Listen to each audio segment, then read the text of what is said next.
Warren Buffett ने कहा था स्टॉक मार्केट के बारे में, अगर आप अपने पोर्टफोलियो को 50% तक करेक्ट होते हुए बिना पैनिक के नहीं देख सकते तो स्टॉक मार्केट आपके लिए नहीं है।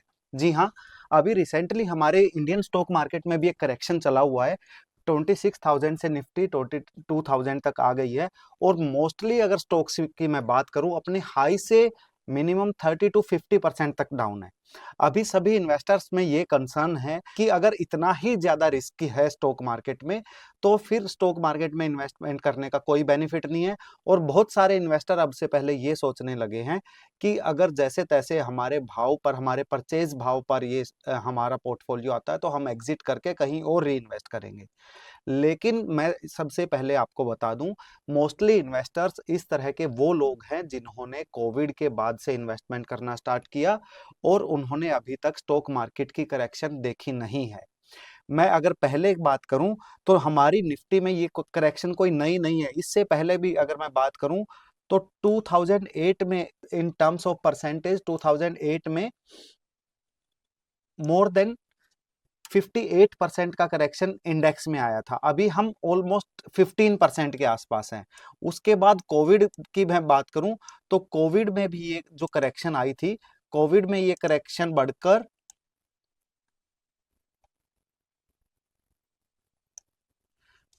ऑलमोस्ट 40% के आसपास की करेक्शन ये कोविड में आई थी। उसके बाद मार्केट अगर आप देखोगे ओवरऑल ऊपर गया है। उसके बाद फिर अब ये 2024 में करेक्शन स्टार्ट हुई है, जो अब 15 से 20% के बीच में निफ्टी में करेक्शन आई है। लेकिन अगर मैं निफ्टी का आपको मंथली ग्राफ आपको दिखाऊं तो मंथली ग्राफ आप देखेंगे, ये पिछले 25 साल का चार्ट है। 25 साल के चार्ट में आपको कहीं पर भी ऐसी पैनिक वाली सिचुएशन नहीं नजर आएगी। ओवरऑल मार्केट ने बहुत अच्छा रिटर्न दिया है। अब ये जो करेक्शन है, ऐसा नहीं है कि हमारी ही मार्केट में आती है, हमारी डेवलपिंग कंट्री है और हमारे ही बाजार करेक्ट होते हैं। अगर मैं आपको यूएस के स्टॉक्स दिखाऊं तो आप सरप्राइज हो जाओगे। अगर मैं बात करूं वर्ल्ड की top fundamental social media company, Facebook, Insta, जिसके अंडर में आती है कंपनी है मेटा। मेटा का स्टॉक 2021 से 22 में ऑलमोस्ट 75% तक करेक्ट हो गया था। जी हाँ, 75%। और उसके बाद से अगर आप कंपनी का ग्राफ देखेंगे, 75% तक करेक्ट होने के बाद ऑलमोस्ट $360 से ये शेयर $80 तक आ गया था। लेकिन उसके बाद आज कंपनी का भाव देखेंगे, ऑलमोस्ट 600 का भाव ये कंपनी का चल रहा है। Amazon, जो दुनिया की सबसे बड़ी ई कॉमर्स कंपनी है, उसके अगर मैं स्टॉक की आपको बात करूं तो यहां पर देखेंगे 2021 से 22 में ये कंपनी का स्टॉक भी लगभग 60% डाउन हो गया था। और इसी सेम कंपनी को अगर मैं बात करूं 2001 के आसपास, तो कंपनी का स्टॉक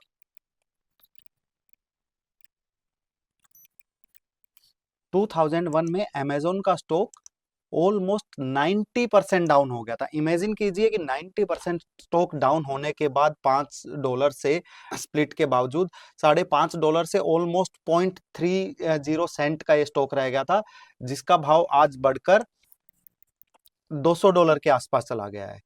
तो मोरल ऑफ द स्टोरी, अगर कंपनी के फंडामेंटल्स में दम है तो आपने इन्वेस्टमेंट अगर अच्छी कंपनी में की हुई है तो देर सवेर वो कंपनी के प्राइसेस जरूर बढ़ेंगे। इन्वेस्टमेंट करने से पहले आपको समझना क्या है, क्या आप ऐसी कंपनी में इन्वेस्टमेंट कर रहे हैं जिसके प्रोडक्ट के बारे में आपको समझ है, जिसकी मैनेजमेंट के बारे में आपको समझ है और कंपनी का प्रीवियस ट्रैक रिकॉर्ड कैसा रहा है।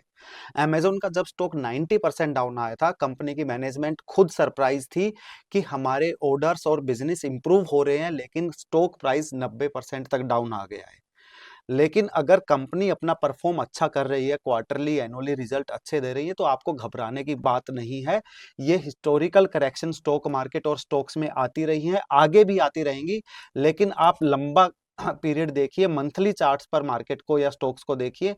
मंथली चार्ट्स पर देखने के बाद आपको भरोसा होगा कि मार्केट ने एक हैंडसम रिटर्न आपको दिए हैं। वॉरेन बफे की जो वेल्थ है, उन्होंने अपना 91% वेल्थ कंसिस्टेंसी के साथ बनाया है जब उनकी एज 60 के ऊपर हो गई। दैट मीन्स उन्होंने 40-50 साल वो उसमें इन्वेस्टेड रहे हैं। उसके बाद उन्होंने अपने पैसे को कंपाउंड करना स्टार्ट किया है। और हम लोग 1 साल 6 महीने की करेक्शन में ही स्टॉक मार्केट में घबरा जाते हैं और उसके बाद हमें लगने लगता है कि स्टॉक मार्केट गैम्बल है, जुआ है। ज्यादातर इन्वेस्टर हमारे आसपास कौन लोग होते हैं, जो होते हैं ट्रेडर, लेकिन उनके स्टॉक्स इंट्राडे में लिए हुए स्टॉक्स लॉस में कन्वर्ट हो जाते हैं, वो उनको इन्वेस्टमेंट बोलते हैं। अगर आपका माइंडसेट डे वन से ही लॉन्ग टर्म इन्वेस्टमेंट करने का है, तो आप लास्ट में आप पैसा जरूर बनाओगे।